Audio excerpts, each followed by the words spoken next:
This week on Viking Chronicles, we're heading out west. We're gonna go see the folks at Full Draw. So we cruised up here in the dark. Our trusty camera dude spotted some elk across the way here, and a couple of them are bulls for sure.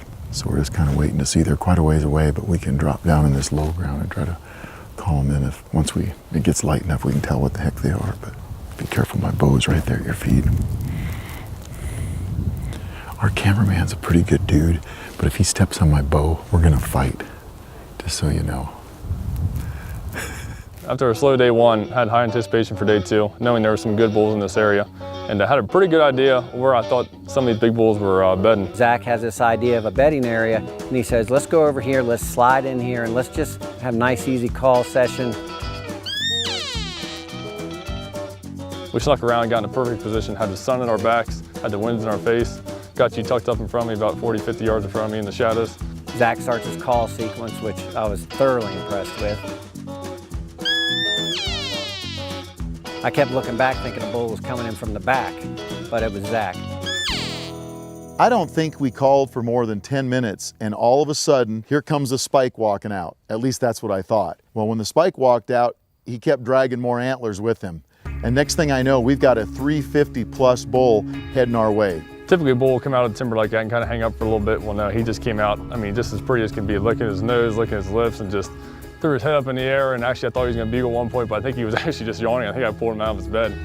I was kind of losing it when that bull walked out. This is the biggest bull I've ever seen in the wild, and I pulled up my Leupold rangefinder. I'm trying to get a range. I was having difficulty ranging him because there was nothing between myself and the bull, and that caused me to shake about as bad as I could possibly shake. I mean, just in the wide open, there is nothing but air and opportunity between Kyle and this bull. He came out, he was about 75 to 80 yards away. He was closing quickly, kind of angling toward me. And then we kind of lost him as he went out of sight. I didn't lose him, but the cameraman couldn't move around. And one of the things I thought was funny was when I was talking to Lance, our steely-eyed camera dude here, he said, I didn't say anything because I knew you were shooting with or without a camera on that bull.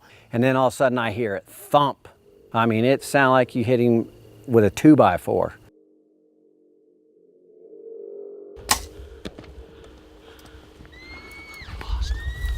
Miss him?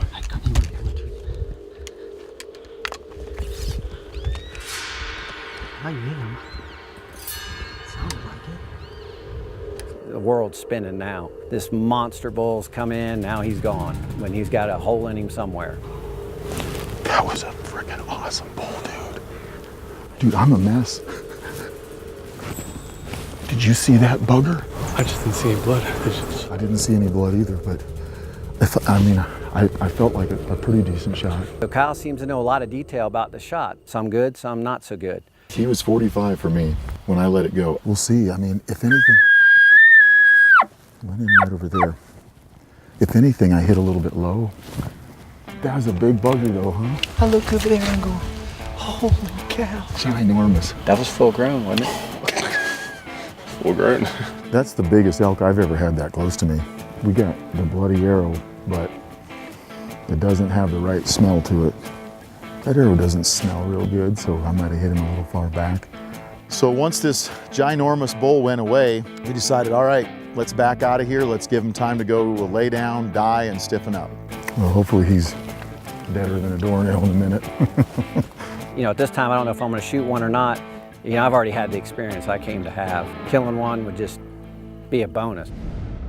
All right, so 8 hours later, we go into the woods. We've got very little blood, but we're tracking this bad boy into the woods. He's a big critter, so we shouldn't miss him. Lance found some blood over here. As we ease down the creek bottom, I'm right next to the creek. We've went less than 100 yards from where I shot him from. I guess my spidey senses made me look across the other side of the creek, and when I did, I thought there was a Simmental or a Charolais bull laying over there, and what it was is this ginormous elk. I took a half step back, I knocked an arrow, I drew my bow, and I stepped out, and I took what I could. All of a sudden I hear a shot, and I knew Kyle got another shot into that bull. I went for a shot that would have put that arrow right in between his spine and down into that chest cavity. He was so close that I hit a little bit low and ended up hitting him more in the butt. He jumped up, and away he goes running down the creek. I shot him from the butt. I was hoping to hit a little higher. I hit him like right in the butt. He started to see me. I let her go, and then he was gone. And it stuck him in the butt basically. I have to admit, my heart sank a little bit when I heard that all he had was a butt shot, but I was just happy that he got that second arrow into the bull, and telling me that that bull let him get within 10 yards of it, told me that bull was really sick, and I think we were gonna get this bull. I'm thinking now, hey, we got to get out there first thing in the morning because I want to make sure we recover this meat. Well, now he has 2 arrows in him.